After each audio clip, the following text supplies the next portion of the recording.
Mon mari m'a fait un café qui sentait l'amande amère. Au lieu de le boire, j'ai discrètement échangé les tasses avec ma belle-mère abusive. 20 minutes plus tard. La tasse de café était posée devant moi comme une arme chargée. J'aurais dû savoir que quelque chose n'allait pas dès l'instant où Alexander me l'a tendu avec ce sourire étudié qui était le sien. Le même sourire qu'il arborait quand il m'avait dit que ma promotion n'était que de la chance et que je ne devais pas laisser le succès me monter à la tête. Le même sourire qu'il m'avait adressé il y a 3 mois, quand je m'étais réveillé à l'hôpital après ce que les médecins avaient appelé une intoxication alimentaire. Mais c'est l'odeur qui m'a glacé. Douce, avec une note sous-jacente de quelque chose de vif et de chimique, comme l'amande amère. J'avais appris ce qu'était le cyanure dans mes cours de chimie, il y a 15 ans. Le professeur avait insisté sur cette odeur distinctive, sur le fait que certaines personnes pouvaient la détecter et d'autres non. J'avais toujours fait partie des chanceux, avec la capacité génétique de la sentir. Chanceuse. Quelle blague. Bois, ma chérie, dit Alexander en s'installant dans sa chaise en face de moi. Sa mère, Eleanor, était assise entre nous à la table de la salle à manger, ses lèvres minces pincées dans leur désapprobation habituelle.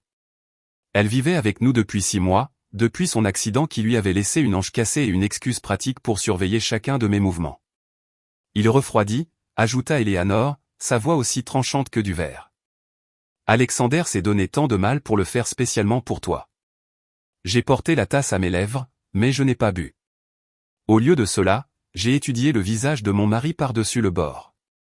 Ses yeux étaient trop brillants, trop concentrés sur ma bouche. Ses mains étaient crispées sur la table, les jointures blanches. J'ai besoin d'aller aux toilettes, ai-je dit en me levant brusquement. Je reviens tout de suite. Sur le visage d'Alexander passa une lueur que je ne pouvais pas tout à fait nommer. De la panique? De la déception? Bien sûr, ma chère, dit-il, mais sa voix était tendue.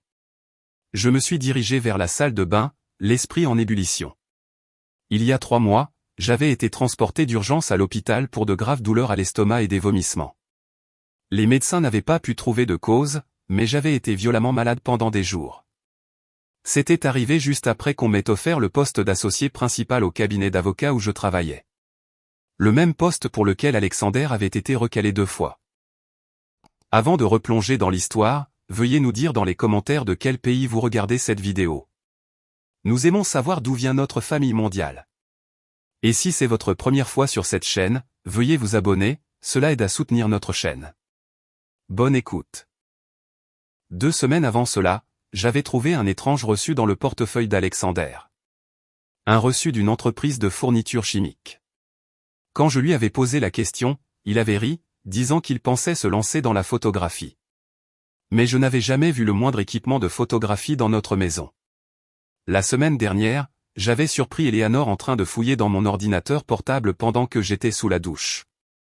Quand je l'ai confrontée, elle a prétendu qu'elle essayait juste de vérifier ses emails, mais Eleanor avait son propre ordinateur. Elle n'avait jamais eu besoin d'utiliser le mien auparavant.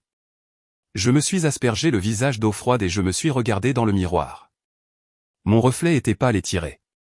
J'avais perdu du poids au cours des derniers mois, non pas à cause d'un régime, mais à cause d'une nausée constante et de bas niveau que j'avais attribué au stress. Le stress de la promotion, de la présence constante d'Eleanor, du comportement de plus en plus froid d'Alexander. Mais si ce n'était pas du tout du stress? Je suis retourné dans la salle à manger, ma décision prise. Alexander et Eleanor chuchotaient ensemble, leurs têtes rapprochées. Ils se sont vite séparés quand ils m'ont vu. Tout va bien, demanda Alexander, son sourire trop large. Parfaitement, dis-je en me rasseyant. J'ai repris ma tasse de café, mais cette fois, j'avais un plan. Eleanor, vous avez l'air fatiguée, dis-je en me tournant vers ma belle-mère. Voudriez-vous un peu de café? Alexander en a fait beaucoup. Oh, je ne pourrais pas, dit-elle, mais je pouvais voir l'envie dans ses yeux. Eleanor adorait le café, mais Alexander en faisait rarement pour elle. J'insiste, dis-je en me levant. Laissez-moi vous chercher une tasse. Je suis allé à la cuisine, le cœur battant.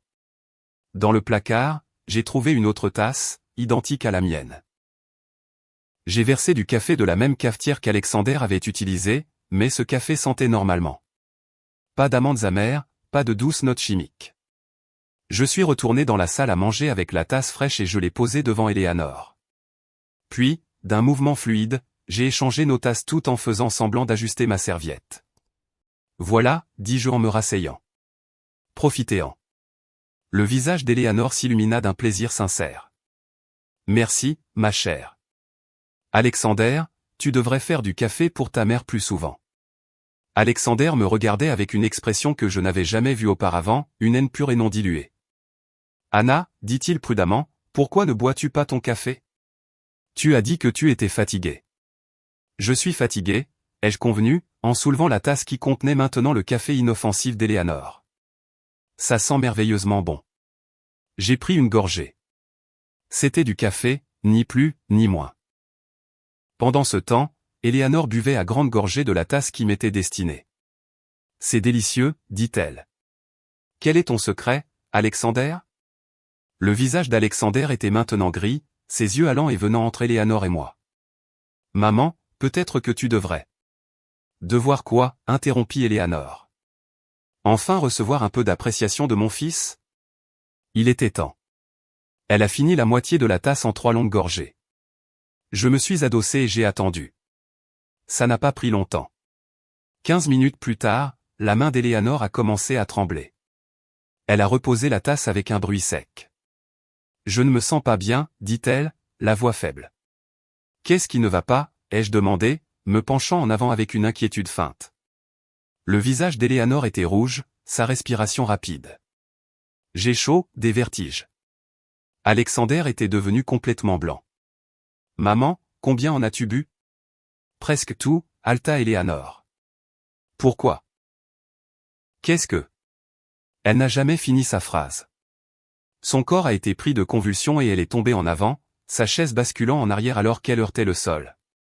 Non. Cria Alexander, tombant à genoux à côté d'elle. Tu n'étais pas censé boire ça. Les mots restèrent suspendus dans l'air, comme un aveu. Je me suis levé lentement, sortant mon téléphone de ma poche. J'appelle le 911, dis-je calmement. Anna, attends. Alexander a attrapé mon bras, sa prise me faisant mal. Tu ne comprends pas.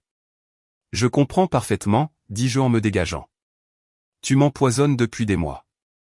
De petites doses, pas assez pour me tuer, juste assez pour me rendre malade, pour m'affaiblir. Pour que tout le monde pense que je faisais une dépression nerveuse à cause du stress de ma promotion. Le visage d'Alexander s'est décomposé. Ça ne devait pas se passer comme ça. Le café devait être la dernière dose. Juste assez pour te renvoyer à l'hôpital, pour te faire paraître instable.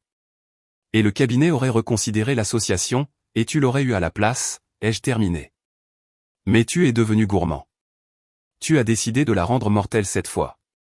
Eleanor convulsait sur le sol, de l'écume aux lèvres. J'ai composé le 911, parlant clairement dans le téléphone. J'ai besoin d'une ambulance. Ma belle-mère a été empoisonnée au cyanure. Pendant que je donnais l'adresse, j'ai regardé Alexander s'effondrer. Il sanglotait maintenant, essayant de tenir la tête d'Eleanor, la suppliant de rester consciente. Elle t'a aidé, dis-je doucement, n'est-ce pas? Elle était celle qui fouillait dans mes affaires, cherchant des preuves que je devenais instable. C'est elle qui a suggéré qu'il fallait s'occuper de moi avant que je n'embarrasse la famille. Alexander leva les yeux vers moi, le visage strié de larmes.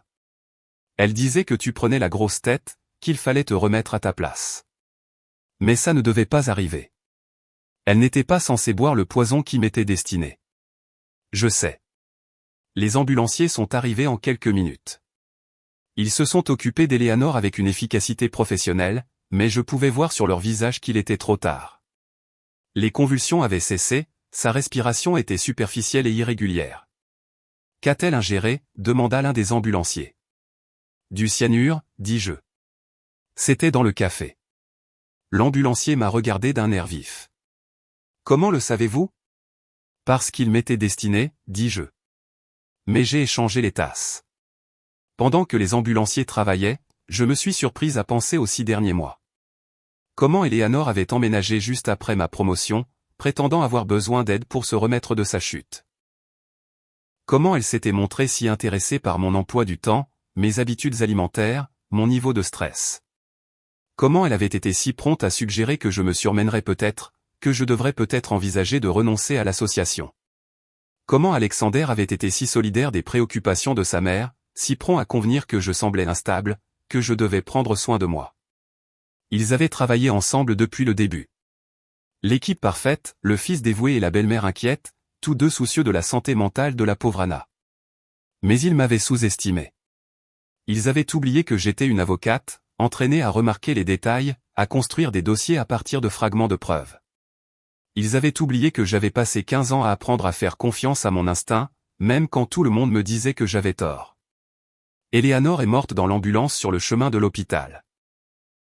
Alexander a été arrêté sur les lieux après que j'ai montré à la police le reçu que j'avais photographié de son portefeuille, les emails que j'avais récupérés de son ordinateur portable, et la petite bouteille de cyanure de potassium que j'avais trouvée cachée dans ses fournitures de chambre noire.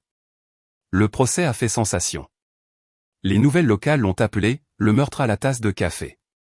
L'accusation a dépeint un homme si consumé par la jalousie professionnelle qu'il était prêt à empoisonner lentement sa femme pour détruire sa carrière, et finalement sa vie. La défense d'Alexander a tenté de prétendre que c'était un accident, qu'il avait prévu de se suicider et qu'Eleanor avait bu le poison par erreur. Mais les preuves étaient accablantes, les mois de petites doses que j'avais reçues, documentés par mes dossiers médicaux, le schéma de mes maladies coïncidant avec mes succès professionnels. Les SMS entre Alexander et Eleanor discutant de ma santé mentale déclinante et de la manière de gérer la situation.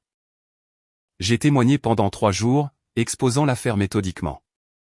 J'ai montré au jury comment Alexander m'avait isolé, me faisant douter de mes propres perceptions. Comment Eleanor avait été sa partenaire pour me manipuler, me faisant croire que mes soupçons étaient de la paranoïa. Alexander a été reconnu coupable de meurtre au premier degré et de tentative de meurtre. Il a été condamné à la prison à vie sans possibilité de libération conditionnelle. Mais la vraie victoire est venue 6 mois plus tard, lorsque j'ai gagné le plus grand procès de ma carrière, un recours collectif contre une société pharmaceutique qui avait dissimulé les effets secondaires de ses médicaments. L'affaire qui m'a établi comme l'une des meilleures avocates de l'État. La même affaire qu'Alexander avait essayé de saboter en accédant à mes dossiers grâce aux recherches d'Eleanor sur mon ordinateur portable. Je me tenais dans la salle d'audience alors que le verdict était lu, sentant le poids de la justice comme une chose physique. Le jury a accordé à mes clients 200 millions de dollars de dommages et intérêts. Le cours de l'action de la société pharmaceutique a chuté. 3 cadres ont été arrêtés. Après le procès, je me tenais sur les marches du palais de justice, face aux journalistes et aux caméras. Quelqu'un m'a demandé ce que ça faisait de gagner un procès aussi important si peu de temps après ma tragédie personnelle.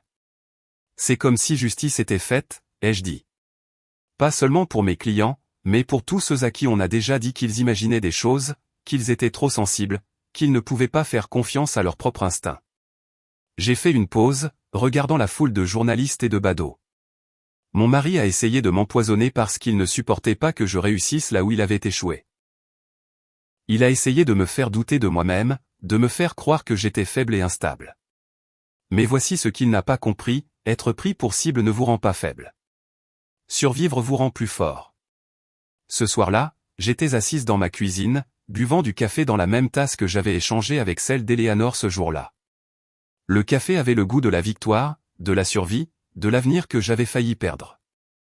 J'ai pensé à Alexander, assis dans sa cellule de prison, probablement toujours convaincu qu'il avait été victime de circonstances indépendantes de sa volonté, toujours incapable de comprendre que sa chute était due à sa propre arrogance, à sa propre incapacité à me voir comme autre chose qu'un obstacle à éliminer. J'ai pensé à Eleanor, qui était morte en croyant aider son fils à éliminer un problème, qui n'avait jamais compris que le vrai problème était leur propre ambition toxique. Et j'ai pensé à moi, la femme qui avait été assez intelligente pour faire confiance à son instinct, assez forte pour survivre, et assez patiente pour attendre la justice. Le café était parfait. Pas d'amandes amères, pas de douces notes chimiques. Juste du café, noir, fort et honnête. Tout comme moi. 3 ans plus tard, j'ai ouvert mon propre cabinet d'avocat. La plaque sur ma porte indique « Anna Chen, avocate à la cour ». En dessous, en plus petites lettres, il est écrit « Faites confiance à votre instinct ». Je garde la tasse de café de ce jour-là sur mon bureau. Elle me rappelle que parfois, les personnes les plus dangereuses sont celles qui prétendent vous aimer. Que parfois, la plus grande menace vient de l'intérieur de votre propre maison. Mais surtout, elle me rappelle que je suis toujours là, toujours forte, toujours en train de me battre. Et je le serai toujours.